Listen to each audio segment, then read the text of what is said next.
Hello, Stream QueensCon Day 4. How are we feeling?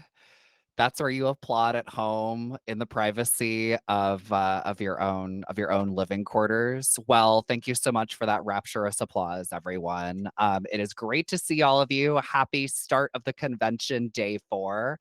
We're really, really excited to see you, and we're really excited to talk about today's first panel topic, which is sustainability in ethics and fashion, and how all of that relates to drag. Before we get too deep into the topic at hand, I am joined by 4 amazing friends, colleagues, inspirations, and we're going to go around and introduce everyone, and then I'll introduce myself, and then we'll get into the meat and potatoes of it all. Does that sound like a fun time? Even if it doesn't, we're doing it anyway. Let's start in terms of like how my screen is laid out. I'm just gonna go clockwise. So we're gonna start with the illustrious D-Bug. Hello, fellow member of Team Stream Queens. How are you? What are you all about? What is your deal? What do you do? Who are you? Tell us everything.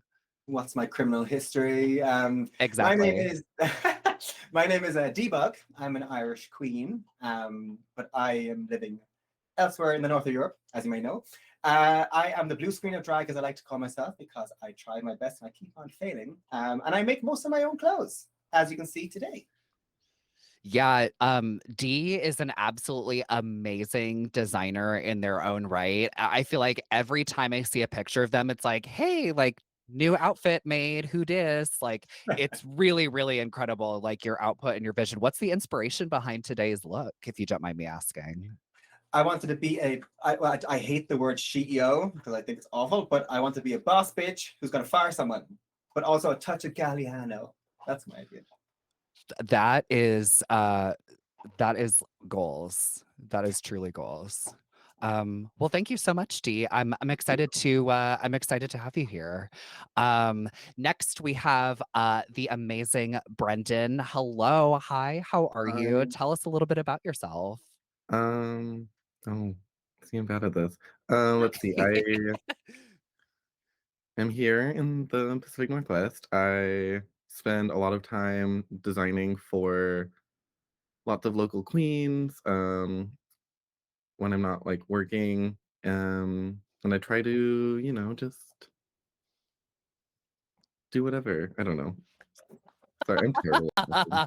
Oh, but see, those of you who are watching at home, Brendan does know, making amazing clothes. Seriously, truly, like the things you come up with are so like out of this world. Things that I feel like I've never seen before. And Mhm. Brendan also has experience with retail. So Brendan also like has that sort of like angle into the topic that we're going to be discussing today. So I'm really excited to hear your thoughts as a designer, as well as someone who works in that industry, as well as Brendan also goes to like tons and tons of drag shows. I see Brendan a lot in person, and so there's also like an audience perspective that I think is also worth looking into. I'm also assuming that everyone here in the chat also likes drag in this panel right here. Like I feel like I'm under the assumption that we've maybe seen a drag show. I don't necessarily want to come to any conclusions, but that's just the vibe. That's just the feeling that I'm getting. What's drag?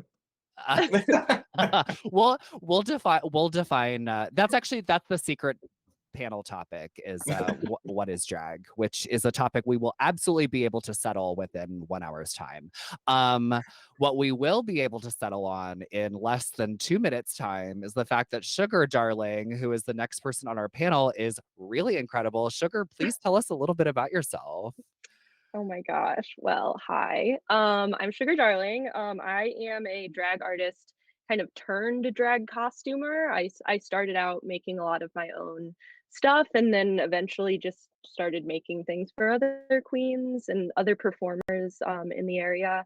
And I specialize in mostly secondhand materials. So I thrift almost everything that I make my costumes from. And Sugar and I actually have a long history of working together with regards to sustainable textiles. Do you want to elaborate a little bit, or is that a surprise you want to save for later? Oh, are you talking about Rapture? Yeah. Or yeah, Arson used to host this amazing show called Rapture that I like came up in it like I literally get emotional thinking about it. It was like the way that I got into drag, and it was the most amazing look party, and it provided like so much inspiration for so many people and really allowed so many people to explore their creativity. And one of the first art pieces I ever made was a backdrop for it was a sustainability themed Rapture, right? It was like all like or it was like uncommon materials or something like It that. was. Yeah, it was uncommon materials themed, and I made a backdrop out of a bunch of thrifted stuffed animals, and that was one of the first things I had ever made. So yeah. I remember I have like a visual of that like in person, just like I just can't believe we'll get into it a little bit, but some of the things y'all make in general and specifically Sugar is like this is really incredible. And also, fun fact about Sugar's work, their work has actually been featured on RuPaul's Drag Race. They made Bosco's reunion look on season 14, the one with like the spiky Yeah. collar. Yeah, so if you loved that, then congratulations, you were a fan of Sugar's work without even knowing it. It was all thrifted materials, I will say. That was all thrifted materials, which was really cool. Yeah. That is really awesome, and that's actually that I'm really excited that that is going to like feed into the discussion where we're going to talk about, you know, y'all were my first choices to really like dig into this topic because you all come from such like unique backgrounds with regards to drag and fashion, and so I'm really curious to hear a little bit later on from Sugar about some of the inspirations and also like solutions that come with using sustainable recycled materials, which I'm really excited to learn about. I'm also really excited to learn about our other panelists who we have over here, Matthew Jem. Hello, Matthew. Matthew and I Hello. go way, way, way back. So I'm actually part of like this is kind of like a selfish like thing for me to be like chatting fashion with all these people because just I have just like so many questions that I just look up to your work so much and you're one of them. So like I just want to know everything. Like, what's up? Oh my Like, God, you're amazing. Yeah. Arson and I have been working together for about 5 years. I actually am relatively new to the Pacific Northwest. I came from California. I've been here for about 5 years. I am an artistic director and stylist in my like practice, but I'm also a producer of drag in our events company that we do here. So I would say I have a pretty unique perspective on drag. I'm around it a lot while not being like in it, but being able to like style and work and create within drag.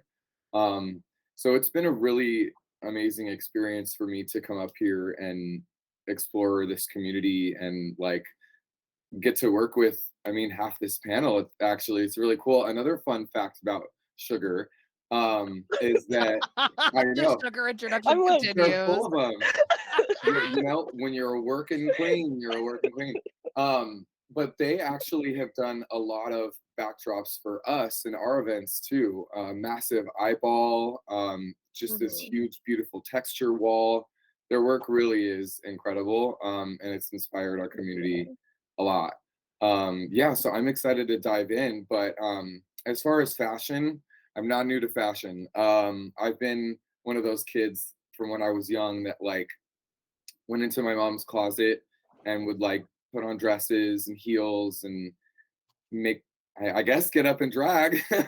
uh, but it was always I knew when I was young that like clothing and creating something from nothing was one of my gifts. So it's kind of what I do. I can like look at a rack and I can create. So yeah, I'm super Yeah. excited to be here. Matthew is also amazing at like, like anyone who's ever been on a photo shoot knows the like pain of like having the perfect pose and you've got the greatest costume and then you look back at the pictures and there's like a hair that's like this and Yeah. you're like, well, I guess I will just pass away. Those final touches are super important. And Matthew is so good at seeing those. And also, he's also one of the only people where like I'll like walk into a room and have like a very specific sort of like reference going. Mm. And like he does this for a lot of people. He'll go up to someone and be like, it's this collection from this season. And I'll be like, yes, thank you for knowing. Me So and Arson have had so many of those moments. I'm like, Arson, is that she's like, yes, it is the it's fill that in the blank. it's like the real life version of that Devil Wears Prada meme. Yes. Literally, just like in real life. So Matthew brings just like you said, like a really interesting like drag producer perspective, as well as an encyclopedic knowledge of fashion as a whole in terms of its creativity. And so I'm excited to see what all of you bring, and I'm excited to hear from that specific perspective as well. So thank you so much for joining us. So Um, excited. and thanks to everyone again watching at home. Thank you to Stream Queens Con for hosting us, to Twitch for having us on the platform. And without any further ado, let's get started. So the way this is going to work is I'm going to monologue for about 5 or 10 minutes or so, just to give you some background about what we're going to be talking about today. Then we're going to be opening the floor for some questions and discussion from myself, but mostly from the rest of the panel. This is going to be more of a conversation sort of format. We're not necessarily going to be following a strict set of questions that need to be answered. This is meant to be more of a back and forth and a dialogue. And then that'll go for a little bit of a while, and then we'll wrap up at the end. So you'll hear a lot from me at the very, very, very beginning. I promise I'm going to go as fast as I can. Just know that if you do not like the sound of my voice, you will only have to hear it for just a little bit of time. Does that sound like a party? Um, to get started, today the topic of today's panel is sustainability and its relationship to drag through fashion. The reason I pitched this panel, I was the one who ended up submitting this to Stream Queens Con. I feel like the fashion industry.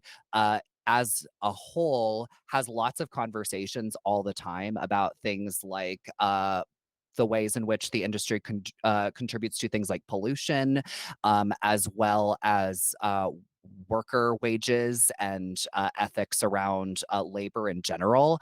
But drag in and of itself tends to not really have those discussions. I've been working in drag for 7.5 years, and very I don't know if I've ever heard someone like sit down and be like, oh, this like plastic jewelry, like that comes from like oil and that's like bad and we should maybe think about like different ways of maybe going about this. And so just like no, we're not necessarily trying to solve any like world issues here in the span of the next 45 or so minutes, but the goal of this panel is to sort of get the ball rolling and thinking about the ways in which drag contributes and also detracts from global collective struggles with regards to ethics and sustainability. So if we end up doing that, then that's a goal achieved.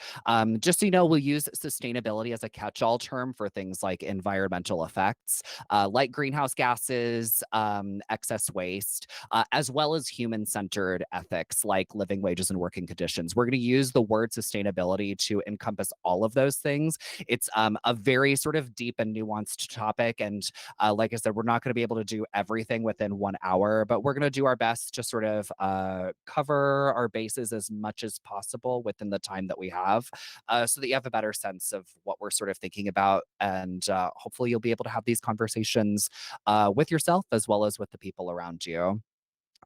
Through a drag lens. This issue, like I mentioned, is widely debated within the fashion industry. and operating under the assumption that capitalism will continue to operate as it has. Our goal here is not only to get a conversation started, but to collectively pressure or force companies engaging in unsustainable practices to do better. And we'll go over exactly what that means a little bit later. But I just wanted to say that because our goal here is not to necessarily shame individuals out of making different purchasing choices, because as we'll talk about, those purchasing choices can be pressured by larger systemic forces that are largely out of a lot of folks' control.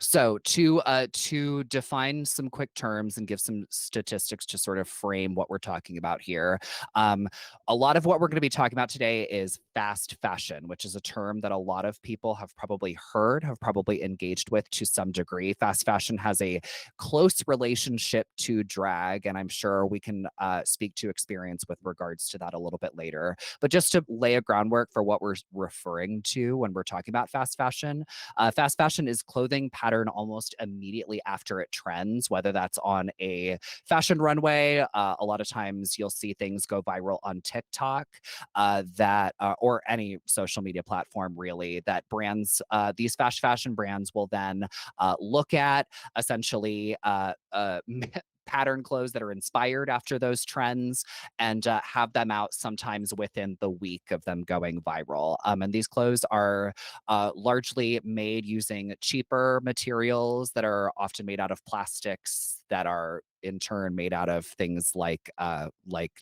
non-renewable oil energy sources, and these garments are often made by workers who are exploited for their labor, whether it's through extended working hours or cheap payouts. And so that's how they're essentially able to sell their clothes at such low prices usually. Just to sort of high level, this is a really like complex issue. So like I said, we're not going to get into necessarily details here, but on one side of the debate, some say that fast fashion is important for accessibility because a lot of these companies, are offering clothes to people who can't necessarily afford them normally if they were made using more expensive materials. And also a lot of these fast fashion companies make things in a wider variety of sizes than a lot of the other more, I guess, sustainable brands. So there are questions around accessibility with regards to that. On the other side, a lot of that's actually largely complicated by the fact that the demographics contributing most to these companies financially happen to be the middle class, who likely have more options than lower income folks. So that just throws a wrench in things even more. Whereas others would say that fast fashion is too exploitative of the environment and workers to be justified to exist at all, and that we should all be, buying more sustainably in a variety of ways. Like I said, we're not going to solve this debate today, but it's just to sort of like jog your brain, sort of think about, what exactly we're talking about here and being more specific. I'm going to go through this really, really quickly. Some like quick facts about fashion sustainability. Every year, 100 billion items of clothing are produced by the fashion industry. That figures to roughly 14 items per year per person on Earth. And that's not necessarily clothing items that are purchased, but that are manufactured. And that is obviously, that's a lot of items of clothing. Fast fashion companies generate more pollution than international aviation and shipping industries combined. And I know that they contribute to those in some way, but that's according to earth.org. 92 million tons of textile waste are made by the fashion industry and discarded yearly. So that's just that 92 millions of tons is just the waste. 59% of all sustainability claims by European fashion brands are inaccurate. So a big discussion that's happening right now in the fashion industry is this term called greenwashing, where companies will make claims to their sustainability when those claims are not necessarily backed up and are sometimes even proven false. And so the going into sort of like legislative actions that are being used to combat all of this, the European Union has a new directive that was introduced this year that, if adopted, would require any fashion brands making claims regarding greenwashing to not be able to do so without being able to materially substantiate those claims. So that's something that is coming up legislatively worldwide, that folks, especially if you're in the European Union, can get involved with, can sort of get in touch with those movements. In By 2023, the European Union will also mandate minimums of recycled fibers, and they will also ban sending clothes to landfills. So at some point, a lot of these companies will have to reckon with that and change their practices accordingly, and that's going to if that is what ends up happening, the fast fashion industry, as well as the fashion industry at whole, at large, is going to have to reckon with that. Here in the United States, where I live, there is a new piece of legislation being introduced called the Fabric Act. It's the first federal piece of legislation in the United States that specifically addresses these issues. Among other things, it introduces hourly rates versus piece rates. Piece rates are essentially when people are paid per item of clothing they make, and this will introduce hourly rates for those garment workers, as well as other sorts of standardized industry-specific protections. So thankfully, there are pushes worldwide to right some of these wrongs, at least from a legislative sort of legal perspective. But obviously, as we're going to be talking about, there is still quite a long way to go in this regard. So that's the end of my little bit of spiel, just to sort of introduce us and set a groundwork for what we're going to be talking about today. I do want to start off with a little bit of a question that sort of recenters us back into drag, and anyone here on the panel is welcome to answer this. Just jump right in, one after the other. My first question to all of you is, from your own anecdotal experience, what is the sort of attitude towards sustainability like in the drag world? Are there conversations like this happening? Do you think about this? Do you hear other people talking about this?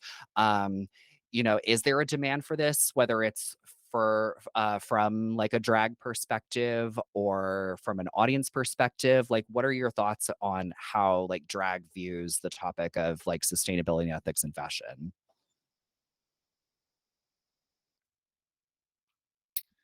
Well, I think that to start, I think something that I've noticed in my journey and getting used to drag and getting to know drag artists and things like that, um, I have heard from our elders, we'll call them, that drag used to come from a deficit. Drag came from a place of necessity and like being starved for oneself and like their creative outlet. And now we are blessed to live in a world of drag excess. So I think that that shift and that accessibility to the nature of drag and the art of drag has in itself like created almost the feeling of fast fashion within drag itself, because we're like, I think about it. I know at least 5 new drag queens already this year, so it's something that like it's an art form that is taking off largely right now. So I think the conversation of sustainability within that growth is actually really important. Now, that's not to say that everyone knows how to navigate that conversation immediately, but I think that it's on everyone's mind. And whether it be that word specifically, like, okay, how can I be sustainable in my growth, or how can I be sustainable in my drag? Or if it's like more day to day, it's like, how many looks do I need to create this week? How quick do they need to be done? How many times can I use those pieces? What does the longevity of those look like? How does it fit into my like long-term career? All of those things are a part of sustainability, I think, when we approach it. But I think that transition from like coming from a place of deficit and coming from a place of it being like such a rare commodity to now almost us having drag excess, you know, and being able to like focus on the sustainability in that is kind of the conversation at hand now. Yeah.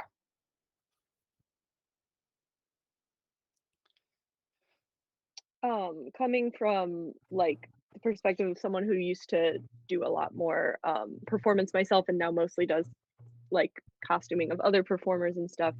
Um, I don't hear sustainability being talked about a lot at shows or even really like in green rooms or anything like that. I will say like one-on-one conversations with people, people talk about their interest in that or trying to be more sustainable in their art practice. But I would say personally, I believe uh currently and I know we're gonna get farther into this, like, the drag culture and the expectations of full-time drag queens, makes it personally unsustainable to be completely sustainable, like, outwardly.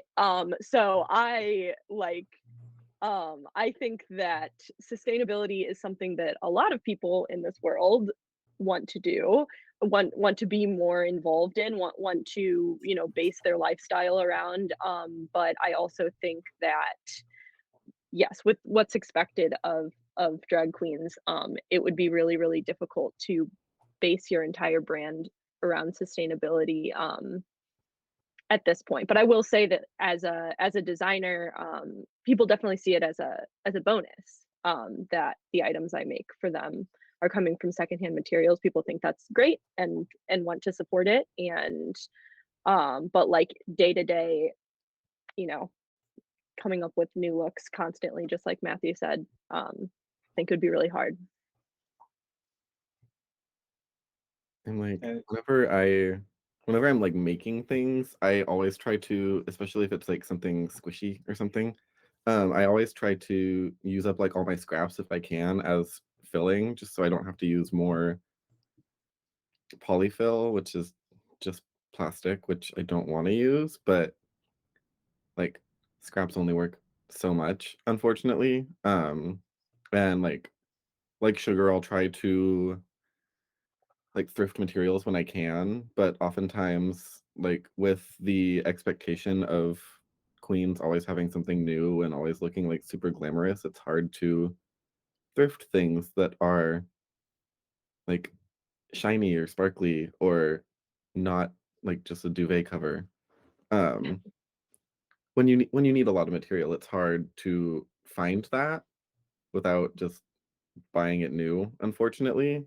Um And as someone who works in retail as well, like I deal with a lot of greenwashing and like explaining that to customers. And I will quite literally just be like, they say this, but it's not true. Don't believe it. Like this is still like made by children. So yes, it's recycled fabric, but a child still made it. So like do with that what you want. So it's really interesting to like have to like balance those in a way that is still not being like super wasteful, but also like trying to be educational in both like my full-time job, which is retail, and also like creating. Like it's an interesting balance to kind of have to manage with how I can like minimize my waste, but also like try to get other people to do the same because it's not easy. I always think it's an interesting topic because especially when it comes to like the American drag scene and what we see on TV and popular culture versus what it's like. I live in Sweden, so Scandinavia is very different. In America, you get the sense that there's a drag event every night. There's always a drag bar going on, but here in Sweden, for example, you're lucky if you get a drag event once every 2 to 4 weeks. So it's much more slowed down. People are doing performances maybe once or twice. But yeah, some people are also going to be more Instagram and they want new things. But the rate at which you have to burn through fashion is not as fast, I think. So you see a lot of people like it's now thrift culture is also very, very different here. Like when I went to America, for example, and I went to like the oh, what is it? I can't remember the name of it's a famous chain of thrift stores. And I was like, oh my God, there's so many old clothes here and so many options. But here you go to a thrift store, it's like everything costs $60. And like, that's not really thrifting. That's just putting old things at a big price, you know? And that makes it much harder, obviously, you know, because you want to be resourceful. I think a lot of the queens that I know personally, like uh, people mostly make their own stuff. They might buy one or two pieces, but generally they try to make everything they have. So they have to buy fashion, they have to buy fabric and that kind of stuff, but they don't really buy ready-made looks all the time. And same things like, you know, it seems to be like, as you said, Sugar, it's not like a sustainable thing. It's more like being crafty or being money smart. So even though it's in the lens of it is sustainable, it's not like that's the intention at heart. Like it's still good. Obviously, we all try, like, you know, like for example, like myself, I make pieces that are modular, so I can mix and match in the future without having to buy new stuff and buying new fabric. Obviously, I go to outlet stores that have old fabric that we're going to be thrown away, so I buy it again. So it's keeping it from going to the landfill. But the culture, I think, changes how the fashion is, especially in drag, how it's consumed. So yeah, I think it's always very interesting, at least, to hear about, especially from the American side, because I can imagine it being much more intensive there than a place where we have less drag less often. So there's not as much needed to make 18, you know, leotards a month.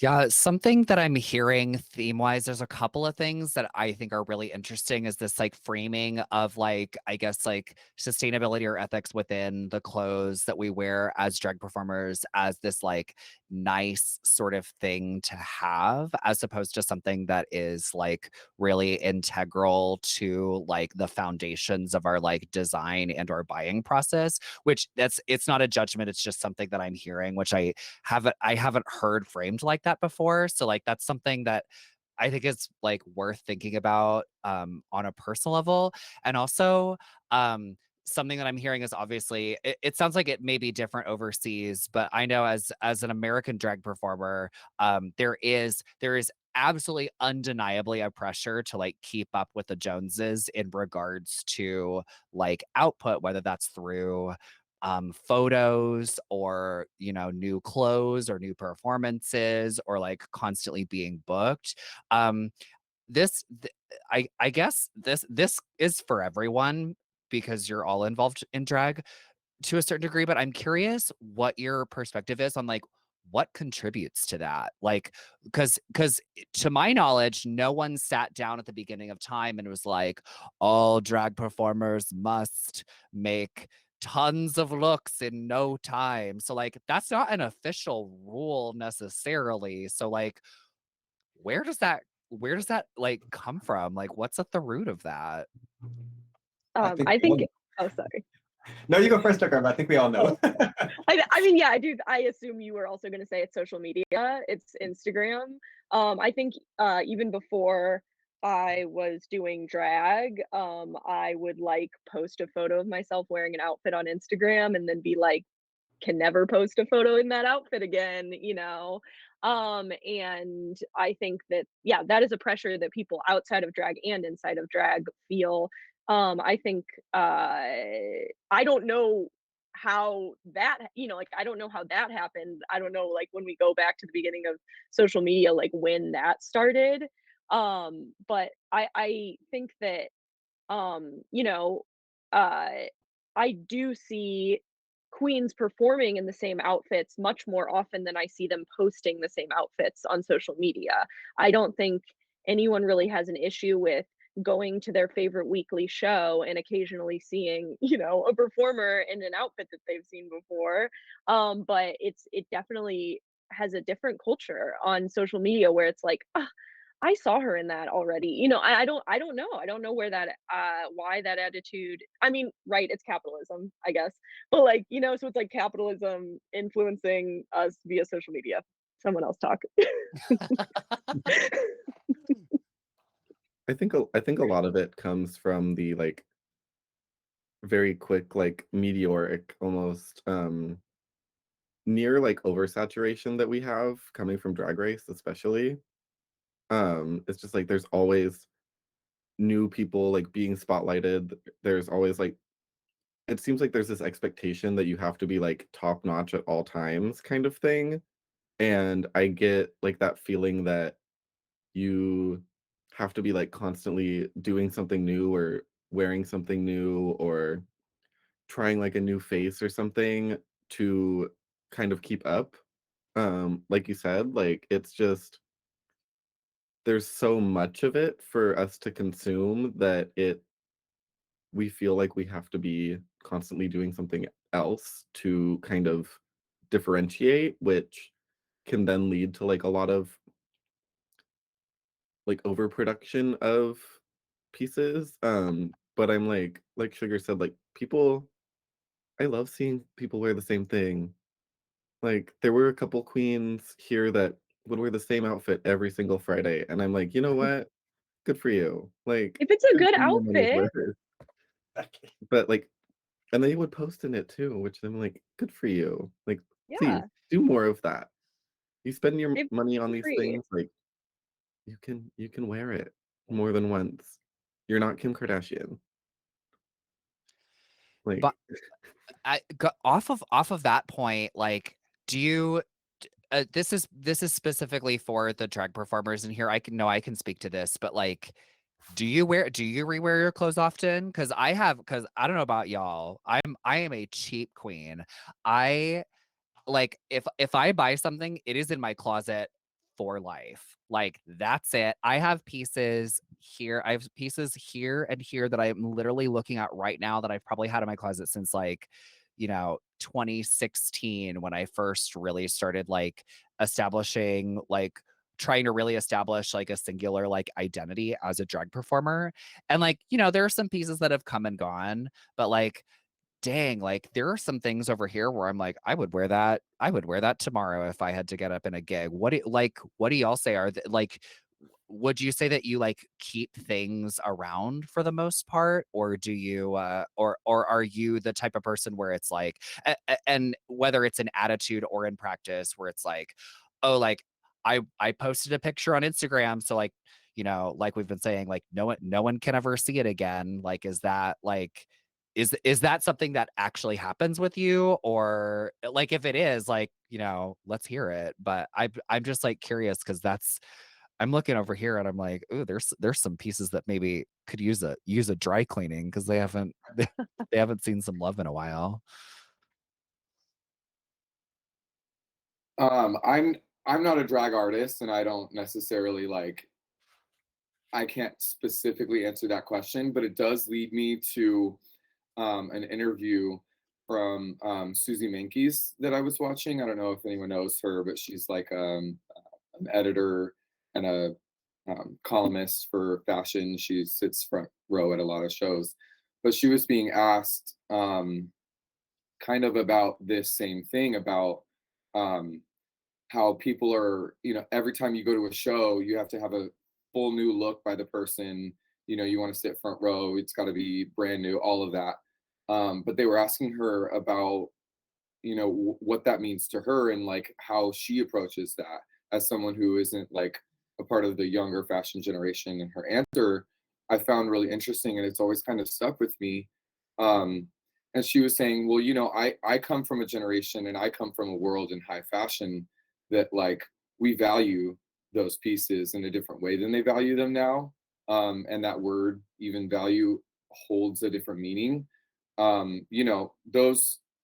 Those important, really high quality pieces should be worn over and over again because of that quality, because of that, like, maybe limited edition, or because of the like couture nature of it. But these pieces, they deserve to live long, healthy, happy lives, just like we do. And that is not really how a lot of us, like you said, kind that don't have the high end luxury approach to it. That's kind of how we have. I mean, we don't really have the luxury of thinking about it like that. Whereas, like in the high fashion world, they can kind of think about that more. They do think about that, like, oh, my Calvin Klein camel coat from '97. Yeah, I still have it, and yeah, she's still amazing. Whereas like us, we're like, oh yeah, 2 seasons ago, Forever 21 camel coat is time to go. So it was just a really interesting thing to know that like people in the high fashion world, they don't necessarily think about this the same way that we do for instance, in drag? Yeah, because I can also be like, as you said, Arson, like I have some pieces that are from my very first time drag 7, 8 years ago. And then recently, like I redid it because it was an ugly dress like on eBay. I think I was a college student, so $20 dress, like, whoa, it's so expensive. But I managed to redo it completely to make it into like a 1920s starlet dress with a drape. So I bought some cheap old curtains from a store, made into a drape. It's on my Instagram, you can check it. Sorry. But I don't think I can show you, but you can see on here, all my clothes. It's a They're all there. reveal. It is, and they're all like 8 to 10 to new. Like it's all, I keep a lot of my old stuff. The only thing I don't keep is leotards after a while, and then I will turn into a pattern before I get rid of the pattern. Because that's like a leotard gets sweaty, so you don't want to. After a few cleans of a year, you're probably like, oh, that should go. But everything else I think is keeping, and I also like, I don't try to. I think it's the way that you approach when you're, especially when you make your own stuff. It's like you want to be like, well, for me, it's always like, am I going to use in the future? Am I making a concept or a look that I might be using pretty soon, but it's something I can reuse again and again? And that's why I think, like, and when I'm making it, I try to make it well, so it will last the test of time. So things I made at the beginning of pandemic, like pants and blouses, I will still reuse them, but maybe I'll change the necklace or the wig, or maybe I'll add or maybe I'll make a new thing that goes on it. So to me, I think it's always, as I said earlier, modularity, because we don't have the budgets of people who are on like RuPaul's Drag Race, for example, to go like, oh, it's only $25,000. I was like, that's not how we do it. So I think like keep it, but also like never throw it away unless you're like, maybe if it's a like very generic looking clothes, it might be harder. But if it's a themed piece, you know how things come back and go back and go back. You can always reinvent it somehow. Like maybe you'll turn an old denim jacket into some sort of skirt or pants cover later, like that kind of stuff. Like you always do see these things come back, and especially if it's a good fabric like a denim or like a tweed or like a corduroy, you can make something really, really cool with that. And maybe not a facekini now, but you can always repurpose good clothes into something fashion, And we see it all the time in fashion, and a lot more times when they're getting crafty now on screen on TV. Like, oh, they made these 18 pants into a new dress, and that's much better than throwing them in the wash. Or Did you see that new brand out of like, I think it's Holland or something, but I don't know. They took a bunch of old McDonald's I saw that, yeah. and like did a whole collection out of it. Yeah, very, very cool PR move on McDonald's part. Like, sorry, it wasn't meant to be shady. It like genuinely was a very cool PR move. I feel like a Big Mac tattoo here on your wrist. I was gonna say I'm that person who like I can't get rid of anything, because the moment I get rid of it, I'm gonna like something comes up and I'm like, oh my gosh, I had that thing and it was perfect so I am so bad at ever getting rid of anything. But just like Dee was saying, I often will like rework something or kind of like mix and match things. I definitely do like suffer the Instagram complex of, if I've posted a look, it will be a long time before I'm going to post that again, because I don't know, I'm worried that people are going to be annoyed by me. I'm not really sure, or be unimpressed by me or something, or make fun of me. But I definitely will, post a look a second time. It just has to be, I have to give it some space and breathing room. But then, yes, also as someone who makes a lot of my own things, I do like enjoy coming back to a project that maybe I made a while ago and being able to improve upon it, being able to kind of add to it, and because I've gained new skills and I, know how to do things a little better. And so I think that's really fun to rework something. Yeah. Sorry, because I wondered, like, Nikki, you might also answer this, but like, to me, it's also a certain, I would say, type of person that comments these things on things, because I think the people that would say like, oh, you're wearing the same outfit, probably aren't going to be the ones that are sitting at a drag show supporting you. They're probably the ones that are just on their keyboard and boards. Like, so to me, like the people who go and actually support the queen's look, as I like always say, hashtag support your local queen and stuff, but like they will never ever say these things to you, because they're here for you. They're here to think, they want to see things. The outfit is just a piece that adds to it. But the people are like, I'm an editor, I have an opinion. It's like, you do have an opinion, but why are you sharing if it's just being mean? And just because you watch a Mhm. show doesn't mean that you're not a fan of drag. That's not what I'm Yeah. saying. I'm saying it's not supporting queens in the way that they should be, which is like going and see them, pay their. I mean, in America you pay tips. We don't do that in Europe because you'll get thrown in coins. But in general, like they're not the people that will they're not being they won't be at shows. They're basically, Yes, and that's the person people. that Yeah, I agree. People who truly like are involved in drag and like are attending shows regularly understand how hard it is to make a big outfit or to style a wig or even just to get into drag for the day. So I think it is often people who don't know how much labor truly goes into every look, who are being so persnickety about it. But you know, Yeah, there's a certain magic as like a repeat drag show viewer of like seeing it's almost like sometimes I'll watch my favorite YouTube videos like over again as almost like a comfort thing because I like know it's gonna be fantastic, but Mhm. like not only is it gonna be fantastic, but there's a comfort in knowing what's coming. And there's like it's this very specific flavor of like sitting in a drag show and seeing like a performer come on stage and it's like, first of all, this look still looks amazing. And also, this number is still amazing. And I may have seen it. There are some drag numbers I've seen from the same person upwards of 15 times that I am still like completely shaken and stirred over. And like, I think that's something that comes with just like going to enough things and like knowing enough drag performers. So I guess there's an access thing in that, but like it seems like there's a theme coming through with all of this where it's like just like trust us when we say that like like I feel like reusing and repurposing and making things slightly new but in like an interesting sort of way without reinventing the wheel constantly is something that's like baked into the fabric, pun intended, of like drag and its history and its lineage that maybe we could stand to I guess reincorporate a little bit more, even if it's from like a mindfulness perspective or something like that. um what I would like to before we get into closing things, I'd love to ask the group, what are some like we can talk about this maybe from an individual level because maybe that's a little bit less preachy and more practical, but like what are some ways in which you might be able to suggest that like any drag performers who are watching or anyone who is involved in I guess the production of drag in general, like how would you go about like introducing uh like environmental Weird. environmental or ethical. Actually, that's a portmanteau, so it works. I love that. Um, I guess like practical steps towards implementing that into your practice because like that can feel so daunting and it's like where do you even begin? So like what are some ways that you do that in your practice that people might be able to incorporate into theirs? So if I were thinking to myself, how do I make my drag more sustainable if I were a drag performer? There's a couple things that I would probably start with.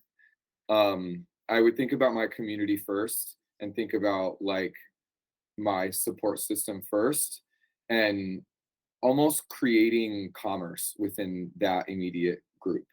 Um, I've seen it done here in Seattle a couple times. I know in other cities, places where it's working very successfully as well. But essentially creating maybe for lack of a better term, a marketplace where you and your colleagues and people from your community can come and offer pieces, offer wigs, offer services, offer essentially that drag economy that allows you to take advantage of these things at a more sustainable rate. You're investing into your own community. You can invest when you can. Um, you could take advantage of, getting a wig from your sister, and just restyling her, or like outfit swapping, or like, you know, there's a lot of different ways that we can tap into our own community and our sisters and brothers and family and our queer communities, and kind of create that commerce for ourselves. Um, so I've seen that be really successful for people here in Seattle. I know Seattle is kind of like a very self-sustainable city. It's kind of one of those things that Seattle prides itself on, is being very um, self-sufficient in that way. And so I've seen Seattle create that for itself many times, even in just a social structure. So being able to dive deeper and create that in an economic way, in a tangible way, can really affect our performance and our art and how we approach that through sustainability. But in turn, everyone else's in our community who decides to get involved as well.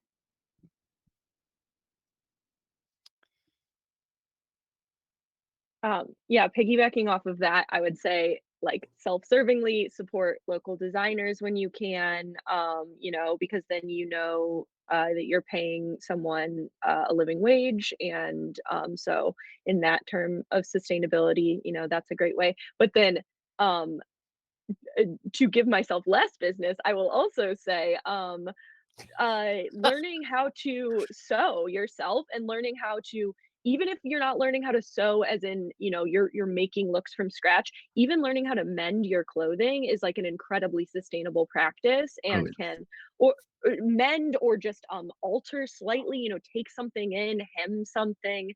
um I tell everyone, like, sewing is easier than you think it is. Like, and I know that's like, I'm literally like, I'm taking business away from myself. But I have multiple queens who have come to me for commissions, and then later on learn to sew themselves. And I love to see it. And yeah, I think that's a really great way to do it, because number one, you can fix something if it tears, but also, you know, if you find something or you have something that doesn't quite fit you anymore, you can make an adjustment and it kind of make it new for yourself again. I find myself I've been doing a lot of like last minute like repairs and mends lately ever since I got like a studio space for sewing, which has been really nice. But it's like a lot of like, oh, my zipper broke. Can you like put a new one in? And I'm just like, what if I show you how to do this? Because you can just do it the next time. Um, that kind of thing is like a lot of like the little like repairs and things, like they're not necessarily like hard. They just like they seem daunting, but like you can patch something, you can put something back in. Like if it really doesn't work out, like cut it up and turn it into something else. Is always like what I say. I lost where I was going with this, but yes. Yes. Great, love it. Dee, do you have any thoughts about this? Yeah, kind of what has been touched before. I don't believe in cutting things, but no, I think it, to me, is like, as I said, like as Matthew's talked about, like, you know, local scene, especially like if you have looks that you're like, oh, maybe this isn't really. I think as sometimes drag artists change their aesthetic and their personality, kind of sometimes changes throughout the career. But look, there's a lot of usually baby queens and kings and, you know, drag people in the things that they would kill sometimes for something that you have that you don't want anymore. So I think it's always good to see, like, keep your ear on the local scenario situation. I'm like, okay, they're coming up, they're new, or they've reached out to me things. I'm like, I have an old wig, it's awful, it's a lace front, but I'm not going to use this. Maybe it's a good thing for you to practice how to make wigs. Or like, this is an old thing I don't wear anymore, but it might be fit you. You can take it in. I think it's the like giving on stuff, especially like maybe not like I was saying, like, don't give away a leotard because then they should be burnt. But to me it's always kind of like, yeah, and like also like yeah, as Matthew said, like, you know, giving to your friends and your sisters and that kind of stuff. Or just, yeah, tearing it apart, turning it into a pattern.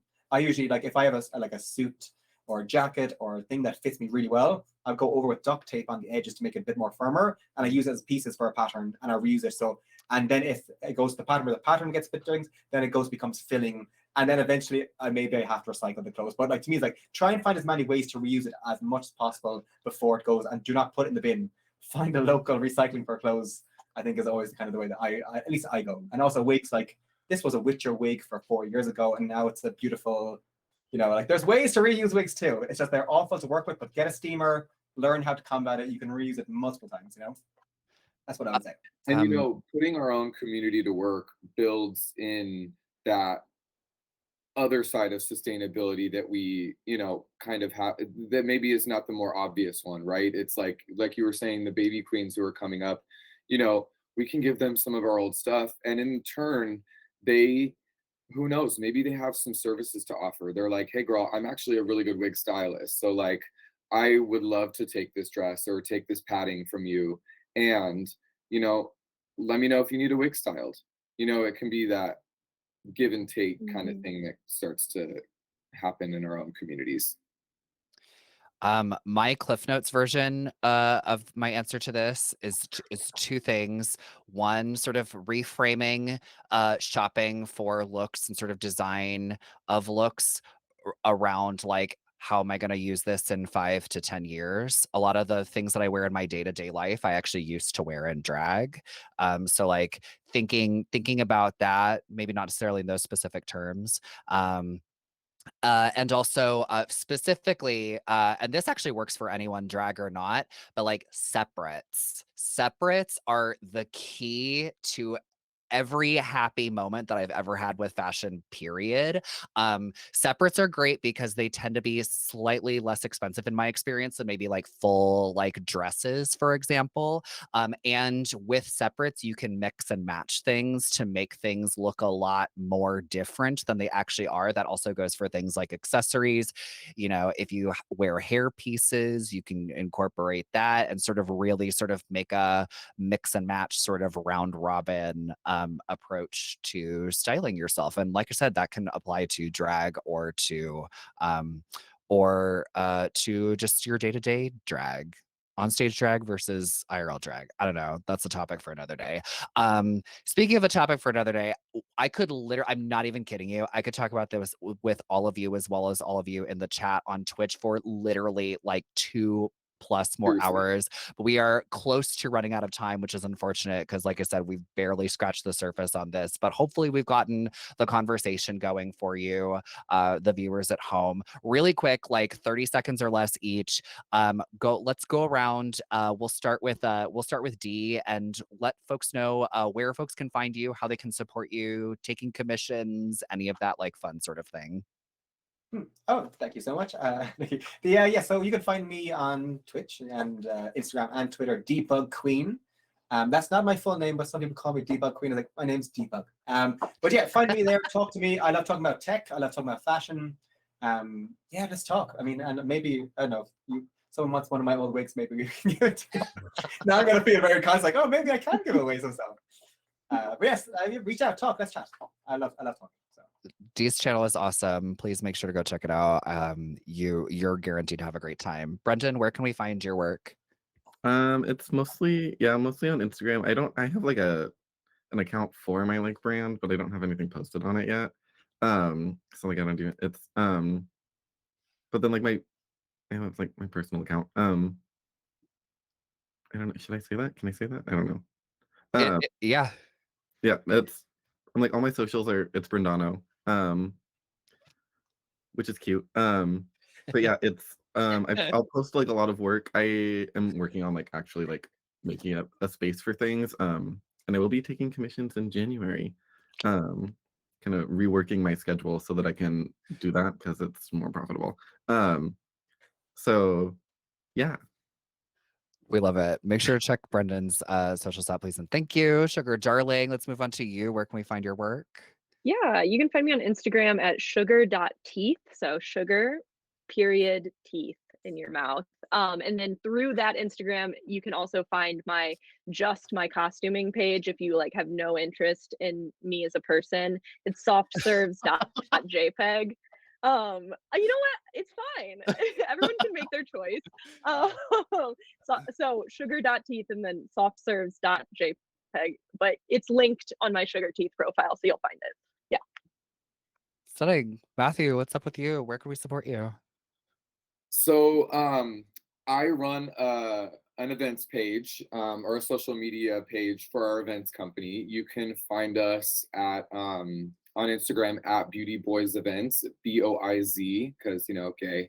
And then my personal page is You can search me by my name, Matthew Gem.